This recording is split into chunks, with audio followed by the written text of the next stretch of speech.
Hello students, today I will teach you the second lesson of geography, forest and wildlife resource. Students, आज हम ये second chapter पढ़ेंगे geography का, जिसका मतलब है जंगल और वन्य जीवन संसाधन।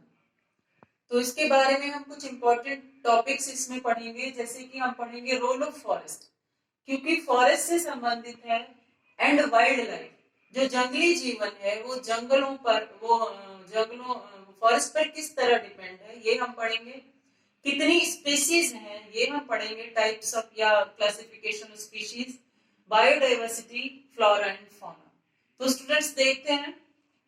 First of all we will discuss about the role of forest. हम सब जानते हैं कि फॉरेस्ट का रोल ह्यूमन बीइंग के लिए या ऑल लिविंग बीइंग्स के लिए बहुत ही इंपॉर्टेंट है। जितने भी जीवधारी हैं, जितने भी प्राणधारी हैं, उन सभी के लिए जो फॉरेस्ट है वो एक इम्पोर्टेंट रोल प्ले करते हैं, क्योंकि सभी ह्यूमन बीइंग, सभी ऑल लिविंग बीइंग्स जो है वो जंगलों पर किसी ना किसी तरह से डिपेंड हैं।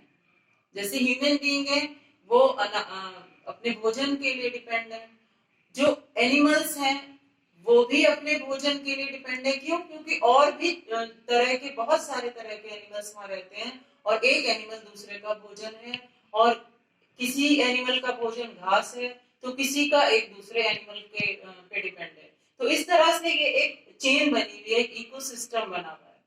तो जो हमारे फॉरेस्ट है उनका बहुत इंपॉर्टेंट रोल है ह्यूमन बीइंग्स और ऑल लिविंग बीइंग्स के लिए, उनके सर्वाइवल के लिए, उनके जीवन चक्र के लिए, क्योंकि ये सभी मिलकर एक इकोसिस्टम बनाते हैं।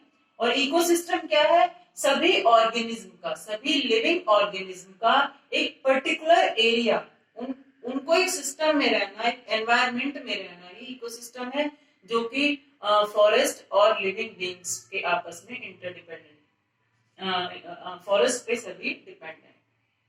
उसके बाद आता है बायोडाइवर्सिटी। बायो क्या है?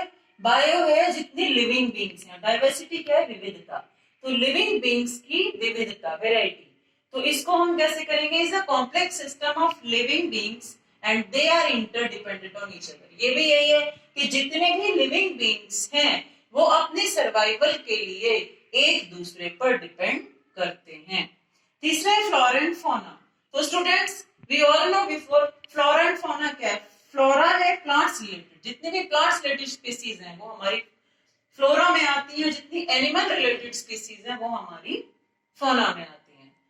तो अब इंडिया में जो बायोडाइवर्सिटी है, इंडिया में बहुत की जो बायोडाइवर्सिटी है वो काफी प्रसिद्ध है, मानी जाती है, क्योंकि 8% जो वेजिटेशन है वर्ल्ड का 8% जो स्पीसीज हैं वो इंडिया में आती है, यानी टोटल 1.6 मिलियन। उसके बाद इंडिया में 10% फ्लोरा है, फ्लोरा हमने भी पढ़ा था, प्लांट्स यानी वेजिटेशन 10% है, और 20% मैमल्स हैं यानी स्तनधारी हैं, वो 20% है, लेकिन उनकी क्या स्थिति है? वो इस समय एंडेंजर्ड है, यानी खत्म होने के कगार पर हैं, खतरे में हैं। समझ रहे हैं ना? ये प्रजातियां इस समय खतरे में है।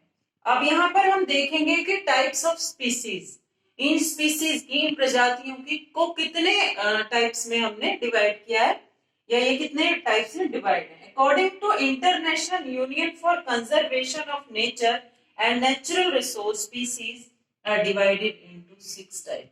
तो जितनी भी ये प्रजातियां हैं वो 6 भागों में बांटी गई हैं, क्लासिफाई की गई हैं।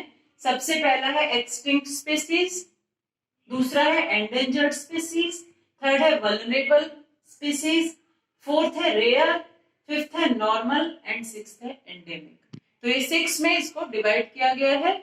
और तो अभी हमने आज क्या पढ़ा? रोल ऑफ फॉरेस्ट, के फॉरेस्ट पर किस तरह डिपेंड है, बायोडाइवर्सिटी, फ्लोरा एंड फौना, और कितने परसेंट मैमल्स और वेजिटेशन एंडेंजर्ड है। उसके बाद टाइप्स ऑफ स्पीसीज पढ़ी। अब इन स्पीसीज का एक्सप्लेनेशन हम कल पढ़ेंगे। Thank you.